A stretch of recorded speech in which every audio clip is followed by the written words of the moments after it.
ஐயோ நம்ம ஆள் பார்க்க தாங்க சிறுசு, ஆனால் கோவம் வந்துச்சு சும்மா புஃப் பண்ணி இந்த மாதிரி ஆகிடுவார். இனி நம்ம பார்க்கும்போது பஃபர் ஃபிஷ்ஷை பற்றி தாங்க. அதுக்கு முன்னாடி உங்களுக்கு ஆமாம் பிடிக்கனா நம்ம சேனலுக்கு சப்ஸ்கிரைபர் தாறுமாறாக கொடுத்துருங்க. அப்பா பிடிக்கணும் ஒரு லைக்கை கொடுத்துட்டு பாருங்கப்பா. என்னதான் பார்க்கறதுக்கு க்யூட்டாக குட்டியாக இருந்தாலும் பஃபர் ஃபிஷ் தனக்குன்னு ஒரு ஆபத்து வந்துச்சுன்னா சும்மா புஃப் பண்ணி இந்த மாதிரி மாறிடும். கிட்டத்தட்ட நிறைய வகையான பஃபர் ஃபிஷ் இருக்குது. இந்த பஃபர் ஃபிஷ்ஷும் சாப்பிட்றாங்கய்யா. ஆனால் இதில் ஒரு விஷயம் இருக்குது. பஃபர் ஃபிஷ் பார்த்தீங்கன்னா டெட்ரோடாக்சின்னு ஒரு விஷம் வந்து இருக்குது. கிட்டத்தட்ட 30 பேரும் ஷா வச்சிடும். லைட்டாக பட்டு தான் கூட ஆல் அவுட்டுன்ற மாதிரி இருக்கும்.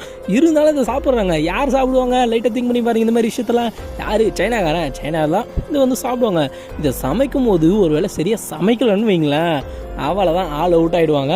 நீங்கள் வாழ்க்கையில் வந்து பஃபர் ஃபிஷ்ஷை வந்து பார்த்துருந்தீங்கன்னா ப்ரோ நான் பார்த்துருக்கேன் ஒரு கமெண்ட்ஸ் கேட்க சொல்லுங்கள். ப்ரோ பார்த்து தானே ப்ரோ பார்த்துது, நான் சாப்பிட்டே இருக்கேன் ப்ரோனா பரவாயில்ல. நீங்களும் ஒரு கமெண்ட்ஸில் கமெண்ட்ஸை போட்டு சப்ஸ்கிரைப் பண்ணுறேங்கப்பா சேனலை. அடுத்த வீடியோவில் பார்க்கலாம்.